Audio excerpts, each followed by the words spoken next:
Let's go. Call the meeting to order. Have to do a roll call. Mayor Pro Tem, are you here? Ms. Rombach, you here? Mr. Spears, are you here? Yep. Mr. Waddell, you here? Here. Ms. Andrews, you here? Here. Mr. Joyner, you here? Here. And the chair is here. Consent agenda, C1 is approval of the minutes. C2 is a resolution authorizing the city to renew the interlocal agreement with New Hanover County for the operation of a forensic lab. C3 is a resolution authorizing the city manager to enter into a 5-year contract with Toshiba America Business Solutions Incorporated for citywide copier management services for a total estimated cost of $490,000. C4 is a resolution approving a supplemental agreement with HDR Incorporated of Raleigh, North Carolina for construction administrative services for the building renovation at 525 North 4th Street. This is Wilmington Multimodal Transportation Center Phase 1B in the amount of $75,000. The funding in the Wilmington Multimodal Transportation Center Phase 1B capital project. Brings us to our public, yes sir, I'm sorry, Mr. Reinhardt. Tony, can you tell us at this point in time, or here comes the champ, tell us where we are as far as money committed to this from the city? Is this it?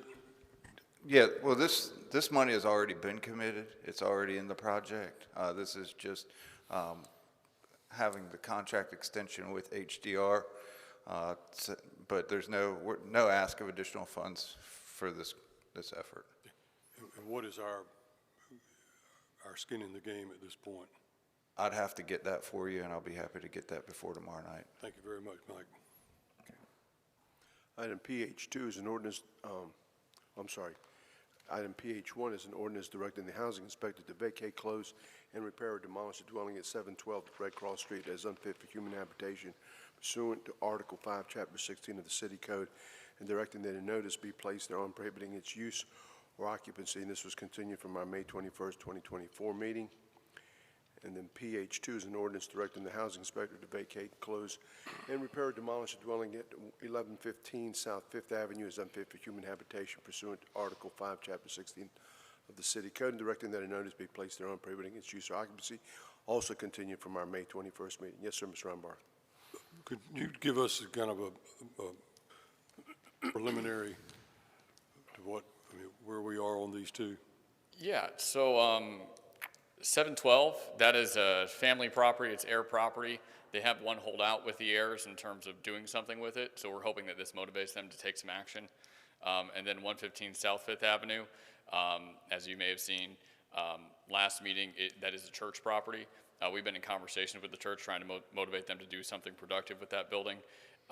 They have, since the last meeting, said they've hired somebody to clean the building out, so we'll see where they're at. But that's where we're at currently with those two. Okay, thank you, Brian. Ordinances. 01A is an ordinance making appropriations to the general fund for the fiscal year beginning July 1, 2024. This is a first reading only. 01B is the ordinance making appropriations to the grant projects, financial plans, enterprise funds, debit service funds, special tax district, and convention center fund for the fiscal year beginning July 1, 2024. Again, a first reading only. 01C is an ordinance making appropriations to the capital projects funds for the fiscal year beginning July 1, 2024, first reading only. 01D is an ordinance amending the various chapters of the City of Wilmington fee schedule for the fiscal year beginning July 1, 2024, again, first reading only. And then 02 is an ordinance to amend the Streets and Sidewalks Capital Projects Fund, the Parks and Recreation Capital Projects Fund, the Stormwater Capital Projects Fund, and the Debit Service Fund for the Limited Obligation Bond Series 2024. Net budget impact is $11,455,822. And then finally, resolutions. R1 is resolution expressing support for HR 7922 to establish a water risk and resilience organization to develop risk and resilience requirements for the water sector, and this is also being brought forward by Councilmember Luke Waddell. Mr. Mayor, Yes, sir. I actually have a question going back to the presentations, the proclamation. Not specific to the proclamation itself, but I don't, it's more for procedural questions and maybe for city attorney. I saw this late last night, this proclamation come through, I think brought forward by Councilmember Joyner. No? Tom Moten responded to you, that email.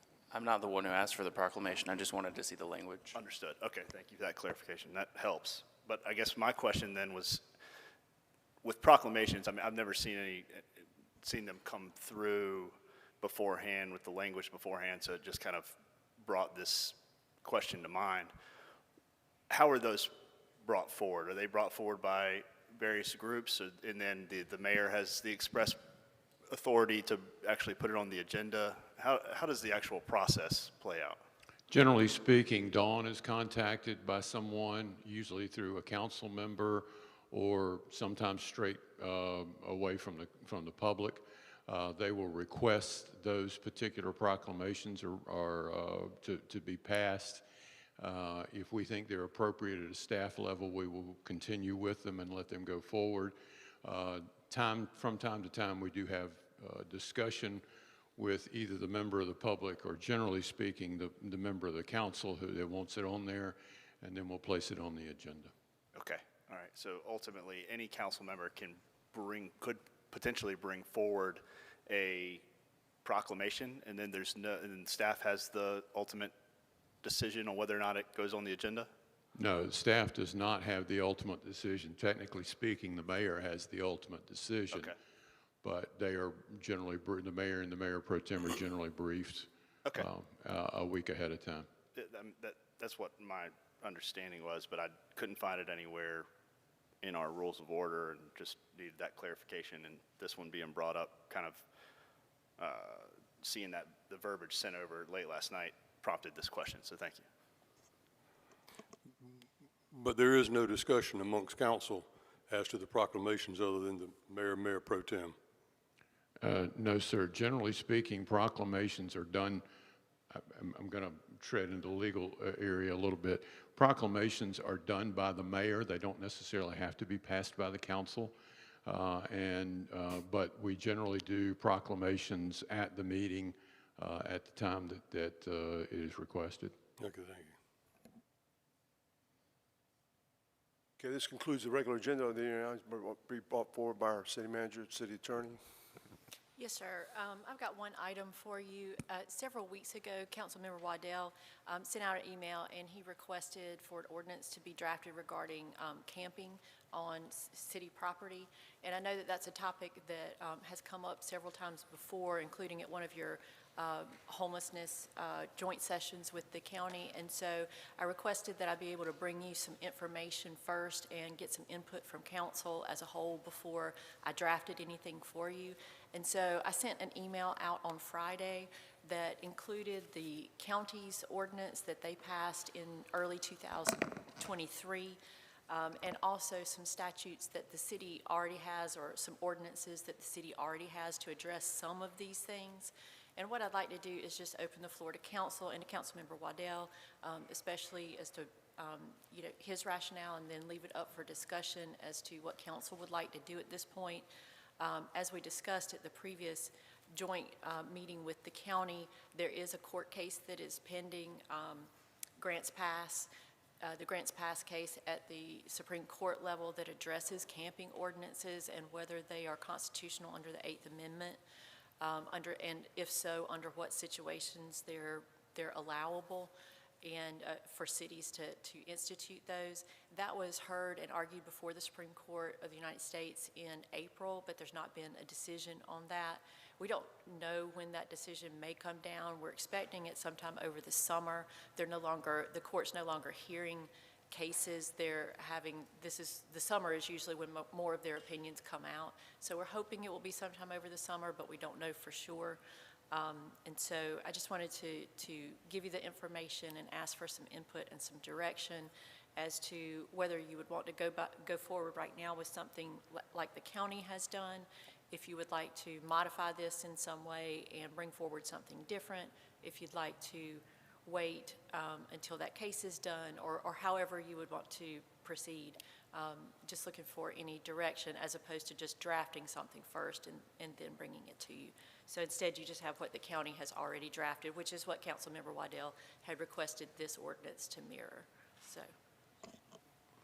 Yeah, just to kind of level set here, I'm going to read the email that I sent on May 3rd. So let this email serve as formal request that an amendment to City of Wilmington ordinance be drafted and added to the council meeting on May 21st, 2024 for discussion and vote. The requested amendment is an ordinance prohibiting certain actions on city property and which mirrors the New Hanover County Ordinance, Chapter 38-34, as follows, quote, unless otherwise expressly authorized by public signage or written permission of the county manager or their designee, it shall be unlawful for any person to do any of the following on or within any property owned by or leased to the county. Occupy, you have section 38-34 pulled up on our screen, so I'm not going to read through all that. I ended my email with, I request that the city attorney use the New Hanover County Ordinance as a template to draft an ordinance for the city of Wilmington and provide said draft ordinance to me by Friday, May 17th. Thank you for your attention to the matter. Require any further information or clarification, please not hesitate to contact me. To which city attorney follow up and ask for some more time, and which we're doing now. So I just wanted to kind of level set that email, that my request was basically to just copy the existing ordinance that the county has on the books and has for some years, that has not been subject to any legal dispute, to my knowledge, has it?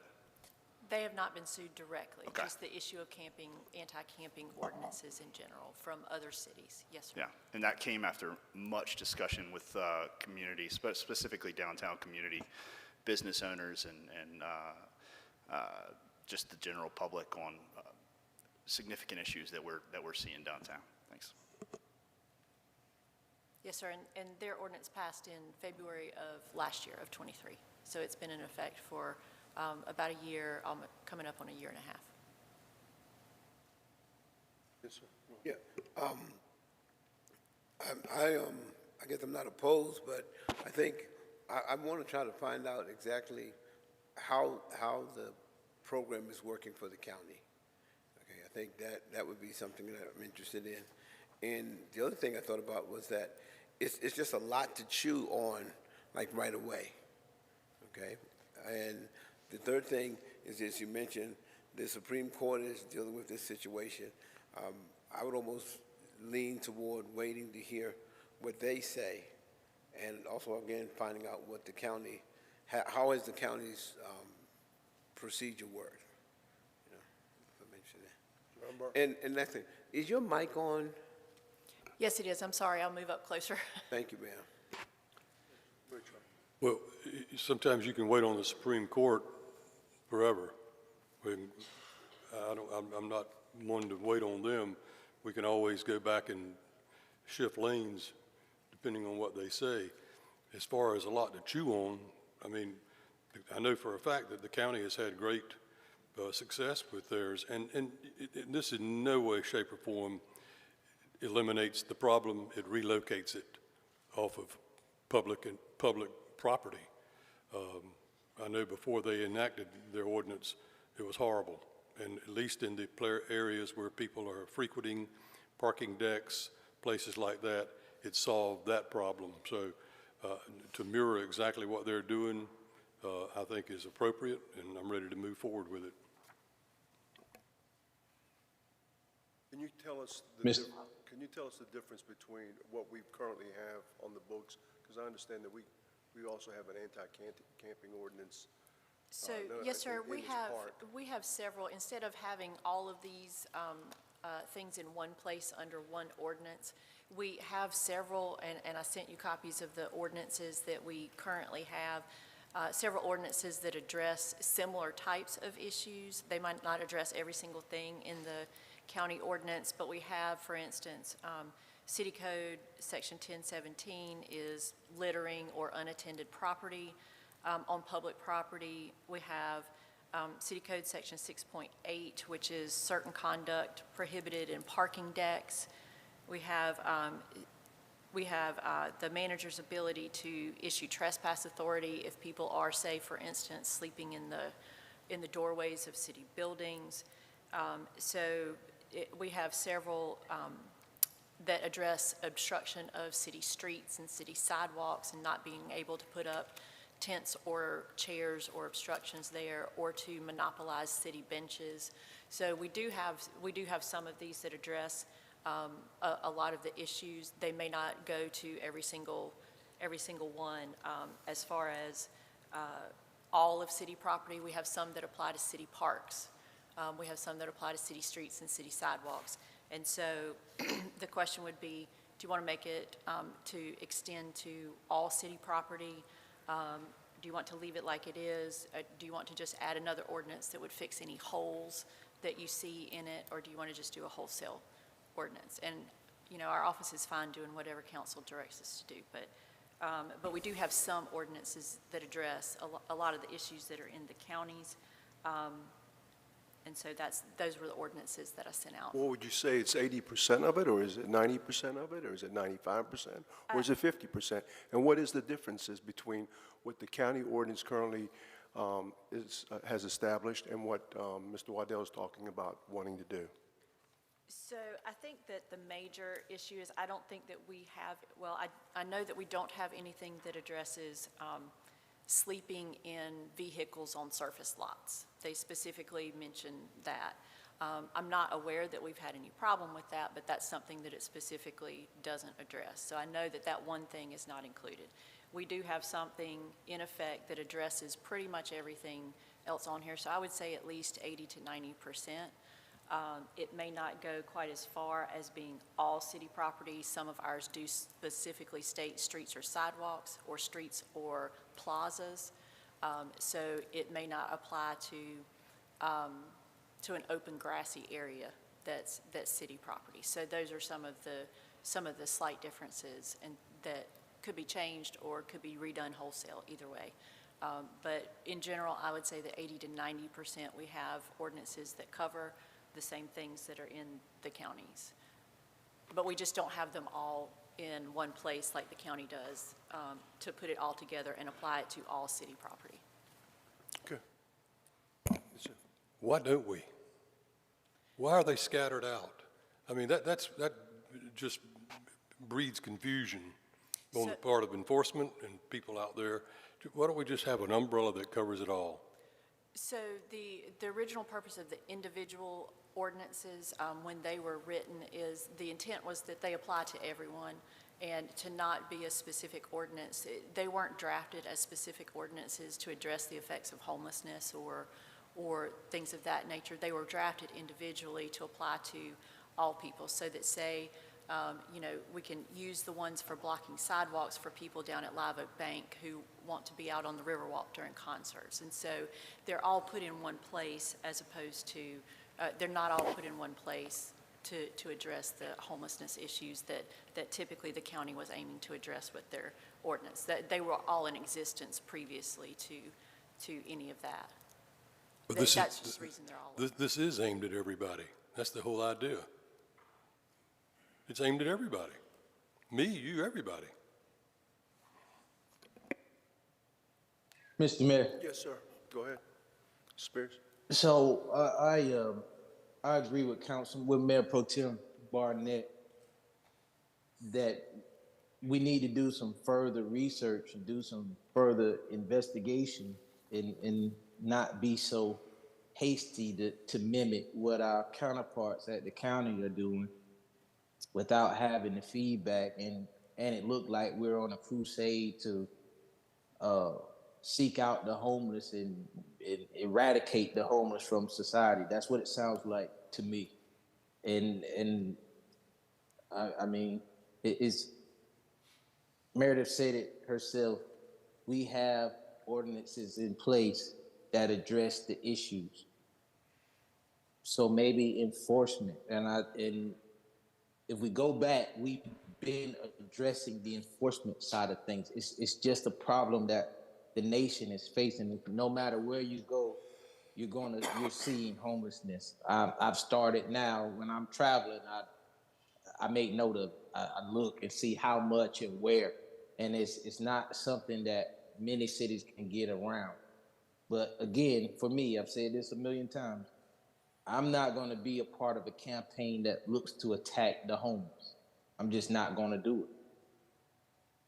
So if we have things that are in order, we don't have to do what the county does. And Councilman Rivenbark says, let's make a decision now, and if we need to come back and readdress it, then we would. Well, that's something we don't really do. We don't really come back super fast to readdress things or to right our wrongs. Not in my 4 years here, and probably not in my 47 years of living in the city of Wilmington, North Carolina. So I don't want us to give that false impression like we're going to do something, and then if it doesn't touch the people that we want it to touch, or if it doesn't touch the topics that we want it to touch, that we'll come back and address it because we won't. Well, I mean, me personally, I would like to see that, just whatever the difference is, I do think that we should have a uniform ordinance, whether it mirrors the counties or not, but something that's under one umbrella that covers everything. And what you're telling me, Meredith, is if most of this is 80 to 90% already addressed, I think just having a unified ordinance in general, just to put it under one umbrella, would make it easier for our citizens to understand, for law enforcement to understand, and for those that are facing this to understand. And then obviously having a much more in-depth conversation with homeless advocacy groups that are out here asking us for specific things. I know one of the topics of discussion in the meeting that we had with the county was the issue about parking that came up during that debate or discussion as to, we have people that are driving around in their cars that don't have a place, but they are living in their cars, and that does possess an issue or creates an issue for those that have private parking lots and public parking lots, and how do we address those issues? But I would like to see that specific difference, and then maybe talk about a uniform ordinance across the board, which I think would make some sense, yes. Yes, Ms. Andrews, yes, and then sir. Mr. Rodbard. I was just going to say that I certainly did not want to indicate that I felt like this was aimed at homeless people, but that's the question in the court case, is whether ordinances similar to this disparately impact the homeless. And so that's the only question. I certainly did not mean to imply that Councilman Waddell or anybody else was intending to target the homeless population by doing this. It's just that that's the question that's still out there, is whether it's intended or not, whether there's some sort of disparate impact. Sure. So the fact is, it does target the homeless, because there's no reason for any of us to be sleeping in public. And so, we're creating a law that targets a specific class of people, and those are people that are unsheltered. And until we have enough shelter beds for everybody, I can't support this. One of the, Mayor Pro Tem Barnett and I both met with Alan Serkin of the COG, and he talked about Houston, Texas, and how they either had an ordinance and didn't enforce it, or they didn't have an ordinance until, because their feeling was they had to have enough places to put people.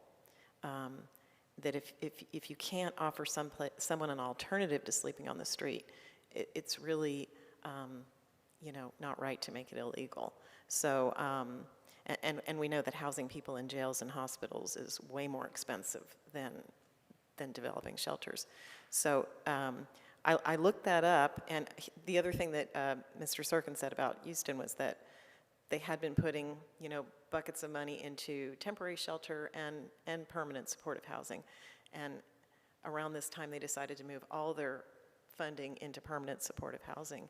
And they got people housed, and it was only after that, when they could offer people an alternative and they refused the alternative, then they could be arrested for sleeping in public. And so I looked into that afterwards, and it made sense to me. We also have a lot of resources that are going to be coming online here really soon. The Salvation Army is going to have 75 beds. We've got the Good Shepherd Center is expanding a family shelter. We've got a lot of low-income housing that's coming on board with the Starway Village and the other project with Good Shepherd. And there's projects being built right now, starting to be occupied out in the county that Stephanie Norris is doing, and other affordable housing developers that we have here. So I think that that's where I would want to put my effort into making sure that we have shelter to put people in before we make it illegal to be homeless. You keep throwing up 85, 90%. Tell me what the 10 or 15% is that we're not covering. Not now, but tell me that Yes, sir. tomorrow night or whatever. And the other thing that we lose sight of, we spend a great deal of money,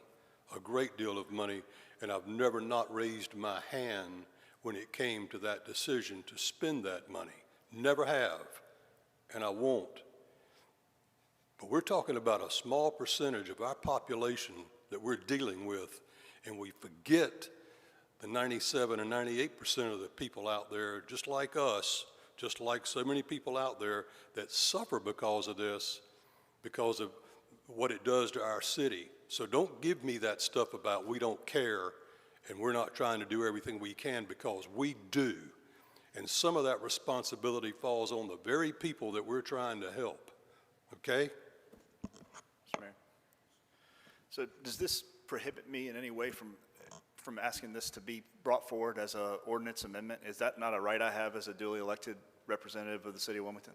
No, absolutely, and that was just, I knew that this is a topic that had been discussed with council previously in different forums, and so before drafting an actual ordinance, I wanted to bring it up to council and just get additional input, and so but, I mean, if you wanted to bring something to council and walk it on or put it on an agenda that has something just exactly like what the county has, you can absolutely do that. Or I can take the information that I'm getting today, try and craft something that meets what council's consensus is, and then bring it back to you. Either way is fine with me. I was just trying to get some direction as to which way to go.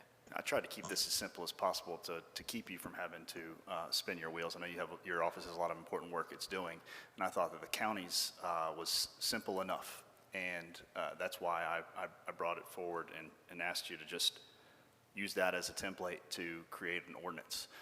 So I'll follow up with the date that I'd like it brought forward. I've made this promise to a lot of business owners in our community. Made that promise publicly, and I was, I think, the only attendee in a large public meeting held by WDI and Wilmington Police Department about the growing issues that we're seeing specifically downtown. And I aim to address it, or at least attempt to. So appreciate you bringing it forward, appreciate you looking into it in the conversation that we've had here today, and I'll follow up with you on what I'd like to see. Thank you. Okay. Is there anything else? No, sir. Okay. With that, stand adjourned.